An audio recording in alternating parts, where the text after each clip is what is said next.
Assalamualaikum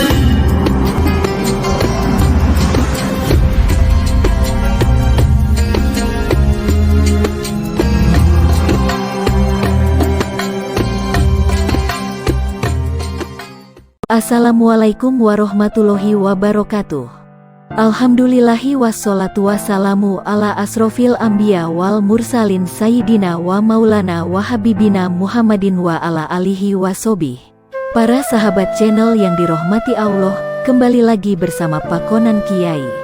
Kali ini Pakonan Kiai akan menghadirkan kisah tentang Al-Habib Husein bin Abu Bakar Alaidrus luar Bataang. Al-Habib Husein bin Abu Bakar Alaidrus dilahirkan di Yaman Selatan, tepatnya di daerah Hadramaut, 3 abad yang silam.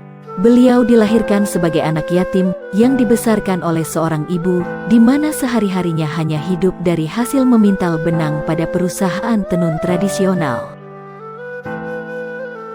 Dalam perjuangan Habib Husein membela agama Allah, ternyata Allah berkehendak lain. Wali Allah ini telah dipanggil dalam usia muda, kurang lebih dalam usia 30-40 tahun. Tepatnya beliau meninggal pada hari Kamis tanggal 17 Ramadan 1169 H atau bertepatan tanggal 27 Juni tahun 1756 M. Husein kecil sungguh hidup dalam kesederhanaan. Setelah memasuki usia belia, sang ibu menitipkan Habib Husein pada seorang alim sufi. Di sanalah ia menerima tempaan pembelajaran tarikah. Di tengah-tengah kehidupan di antara murid-murid yang lain, tampak Habib Husein memiliki perilaku dan sifat-sifat yang lebih dari teman-temannya. Setiap ahli tarikah senantiasa memiliki panggilan untuk melakukan hijrah, dalam rangka mensyiarkan Islam ke belahan bumi Allah. Ketika beranjak dewasa demi melaksanakan keinginan tersebut, Habib Husein tidak kekurangan akal. Ia bergegas menghampiri para kafilah dan musafir yang sedang melaksanakan jual beli di pasar pada setiap hari Jumat. Setelah dipastikan mendapatkan tumpangan dari salah seorang kafilah yang hendak bertolak ke India, maka Habib Husein segera menghampiri ibunya untuk meminta izin. Walau dengan berat hati, sang ibu harus melepaskan dan merelakan kepergian putranya. Habib Husein mencoba membesarkan hati ibunya sambil berkata, "Janganlah takut dan berkecil hati, apapun akan ku hadapi, senantiasa bertakwalah kepada Allah SWT, sesungguhnya Ia bersama kita." Akhirnya berangkatlah Habib Husein menuju daratan India. Sampailah Habib Husein di sebuah kota bernama Surati atau lebih dikenal Gujarat, sedangkan penduduknya beragama Buddha. Mulailah Habib Husein mensyiarkan Islam di kota tersebut dan kota-kota sekitarnya.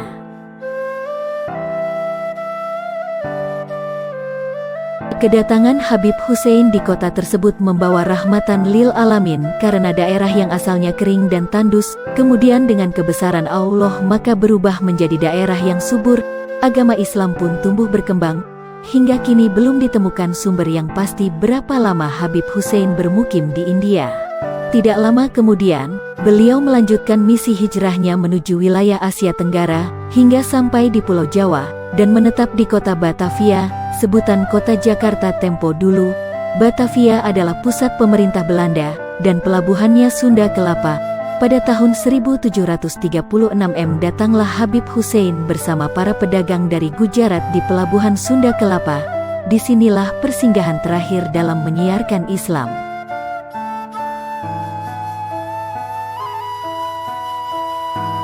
Beliau mendirikan surau sebagai pusat pengembangan ajaran Islam.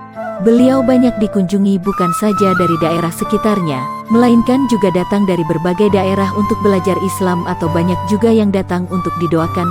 Pesatnya pertumbuhan dan minat orang yang datang untuk belajar agama Islam ke Habib Husein mengundang kesinisan dan kekhawatiran dari pemerintah VOC yang dipandang akan mengganggu ketertiban dan keamanan. Akhirnya Habib Husein beserta beberapa pengikut utamanya dijatuhi hukuman dan ditahan di penjara Glodok.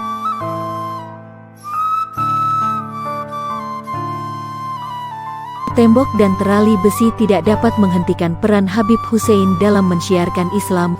Walau di kerangkeng tahanan, beliau tetap mengajarkan ayat-ayat Al-Quran dan tuntunan Islam. Namun setelah penguasa hukum Belanda melihat karomah Habib Hussein, mereka menjadi gentar dan akhirnya beliau dan para pengikutnya dibebaskan. Karomah merupakan tanda-tanda kebenaran sikap dan tingkah laku seseorang, yang merupakan anugerah Allah karena ketakwaannya. Berikut ini terdapat beberapa karomah yang dimiliki oleh Habib Hussein bin Abu Bakar al-Aidrus atau yang dikenal sebagai Habib Luar Batang, seorang wali Allah yang lahir di Jazirah Arab dan telah ditakdirkan wafat di Pulau Jawa, tepatnya Jakarta Utara. Di masa belia, di tanah kelahirannya yaitu di daerah Hadramaut, Yaman, Habib Hussein berguru pada seorang alim sufi. Di hari-hari libur beliau pulang untuk menyambangi ibunya. Pada suatu malam ketika ia berada di rumahnya, ibu Habib Hussein meminta tolong agar ia bersedia membantu mengerjakan pintalan benang yang ada di gudang. Habib Hussein segera menyanggupi dan ia segera ke gudang untuk mengerjakan apa yang diperintahkan oleh ibunya. Makan malam juga telah disediakan. Menjelang pagi hari, ibu Habib Hussein membuka pintu gudang. Ia sangat heran karena makanan yang disediakan masih utuh belum dimakan oleh Habib Hussein. Selanjutnya ia sangat kaget melihat hasil pintalan benang begitu banyaknya. Si ibu tercengang melihat kejadian ini. Dalam benaknya terpikir bagaimana mungkin hasil pemintalan benang yang seharusnya dikerjakan dalam beberapa hari, malah hanya dikerjakan kurang dari semalam. Padahal Habib Hussein dijumpai dalam keadaan tidur pulas di sudut gudang.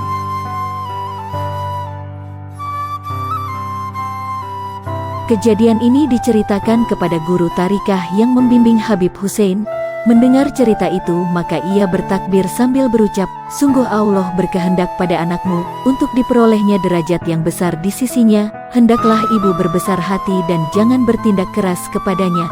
Rahasiakanlah segala sesuatu yang terjadi pada anakmu."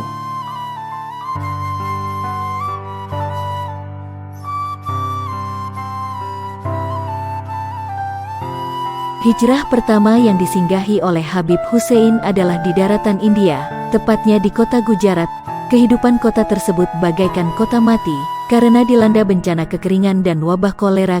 Kedatangan Habib Hussein di kota tersebut disambut oleh ketua adat setempat, kemudian beliau dibawa kepada kepala wilayah serta beberapa penasehat paranormal, dan Habib Hussein diperkenalkan sebagai titisan dewa yang dapat menyelamatkan negeri itu dari bencana. Habib Hussein menyanggupi bahwa dengan pertolongan Allah, beliau akan merubah negeri ini menjadi sebuah negeri yang subur, asal dengan syarat mereka mengucapkan 2 kalim syahadat dan menerima Islam sebagai agamanya. Syarat tersebut juga mereka sanggupi dan berbondong-bondong warga di kota itu belajar agama Islam. Akhirnya mereka diperintahkan untuk membangun sumur dan sebuah kolam.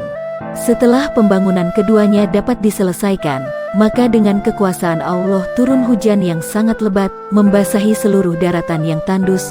Sejak itu pula tanah yang kering berubah menjadi subur. Sedangkan warga yang terserang wabah penyakit dapat sembuh dengan cara mandi di kolam tersebut. Demikian kota yang dahulunya mati, kini secara berangsur-angsur kehidupan masyarakatnya menjadi sejahtera.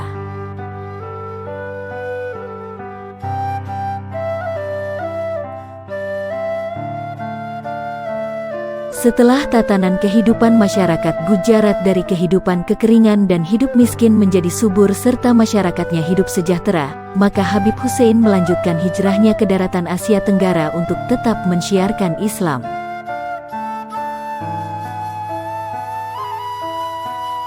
Beliau menuju Pulau Jawa, dan akhirnya menetap di Batavia. Pada masa itu hidup dalam jajahan pemerintahan Belanda. Pada suatu malam Habib Hussein dikejutkan oleh kedatangan seorang yang berlari padanya, karena dikejar oleh tentara VOC. Dengan pakaian basah kuyup, ia meminta perlindungan karena akan dikenakan hukuman mati. Ia adalah tawanan dari sebuah kapal dagang Tionghoa. Keesokan harinya datanglah tentara berkuda VOC ke rumah Habib Hussein untuk menangkap tawanan tersebut, sambil berkata, "Aku akan melindungi tawanan ini dan aku jaminannya." Rupanya ucapan tersebut sangat didengar oleh pasukan VOC. Semua menundukkan kepala dan akhirnya pergi. Sedangkan tawanan Tionghoa itu sangat berterima kasih, sehingga akhirnya ia masuk Islam.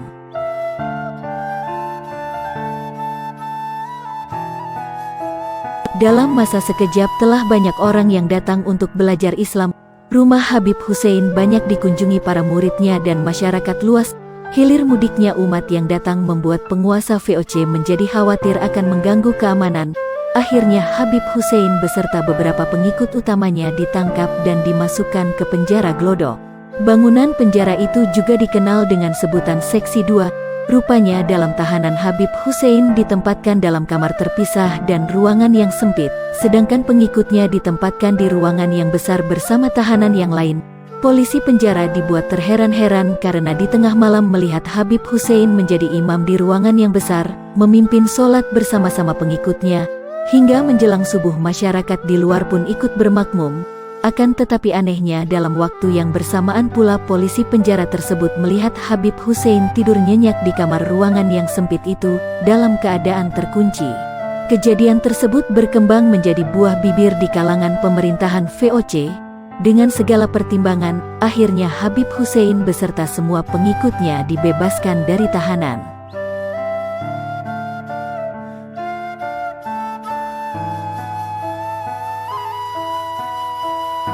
Pada suatu hari Habib Hussein dengan ditemani oleh seorang mualaf Tionghoa yang telah berubah nama Abdul Qadir duduk berteduh di daerah Gambir. Di saat mereka beristirahat, lewatlah seorang sinyo, anak Belanda, dan mendekat ke Habib Hussein. Dengan seketika Habib Hussein menghentakkan tangannya ke dada anak Belanda tersebut. Si sinyo kaget dan berlari ke arah pembantunya. Dengan cepat Habib Hussein meminta temannya untuk menghampiri pembantu anak Belanda tersebut untuk menyampaikan pesan agar disampaikan kepada majikannya bahwa kelak anak ini akan menjadi pembesar di negeri ini. Seiring berjalannya waktu, anak Belanda itu melanjutkan sekolah tinggi di negeri Belanda. Kemudian setelah lulus ia dipercaya dan diangkat menjadi gubernur Batavia.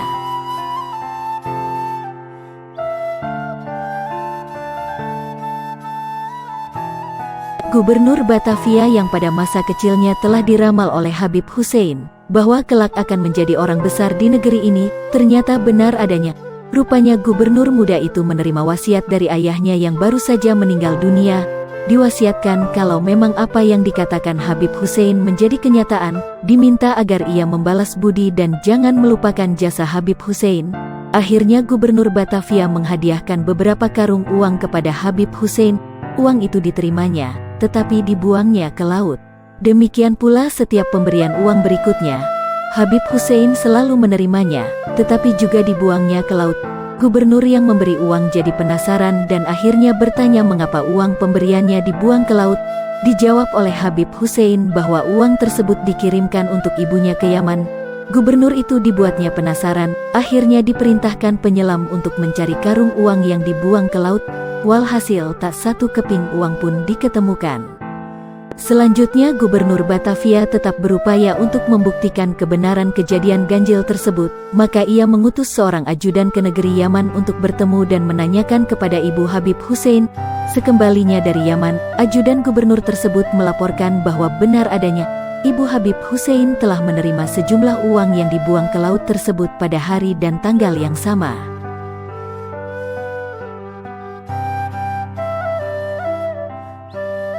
Gubernur Batavia sangat penuh perhatian kepada Habib Hussein. Ia menanyakan apa keinginan Habib Hussein. Beliau menjawabnya, "Saya tidak mengharapkan apapun dari Tuan." Akan tetapi gubernur itu sangat bijak. Dihadiahkannya sebidang tanah di Kampung Baru sebagai tempat tinggal dan peristirahatan yang terakhir. Habib Hussein telah dipanggil dalam usia muda, ketika berumur kurang lebih 30-40 tahun. Meninggal pada hari Kamis, tanggal 17 Ramadan 1169 H atau bertepatan tanggal 27 Juni tahun 1756 M. Sesuai dengan peraturan pada masa itu bahwa setiap orang asing harus dikuburkan di pemakaman khusus yang terletak di Tanah Abang, sebagaimana layaknya jenazah Habib Hussein diusung dengan kurung batang keranda. Ternyata sesampainya di pekuburan, jenazah Habib Hussein tidak ada dalam kurung batang. Anehnya jenazah Habib Hussein kembali berada di tempat semula. Dalam bahasa lain jenazah Habib Hussein keluar dari kurung batang. Pengantar jenazah mencoba kembali mengusung jenazah Habib Hussein ke pekuburan yang dimaksud. Namun demikian jenazah Habib Hussein tetap saja keluar dan kembali ke tempat tinggal semula. Akhirnya para pengantar jenazah memahami dan bersepakat untuk memakamkan jenazah Habib Hussein di tempat yang merupakan tempat rumah tinggalnya sendiri. Kemudian orang menyebutnya Kampung Baru Luar Batang. Dan kini dikenal sebagai Kampung Luar Batang.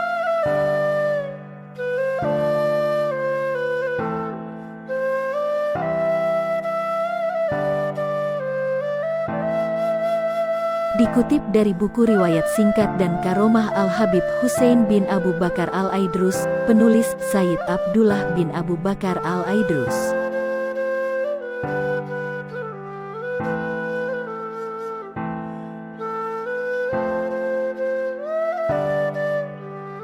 Demikian kisah dan karomah Al-Habib Hussein bin Abu Bakar Al-Aidrus Luar Batang. Wallahu alam bisawab. Semoga kita senantiasa mendapatkan barokah Al-Habib Hussein bin Abu Bakar Al-Aidrus Luar Batang. Amin amin amin ya robbal alamin. Assalamualaikum warahmatullahi wabarakatuh. Selamat berjumpa kembali di channel Pakonan Kiai di video selanjutnya.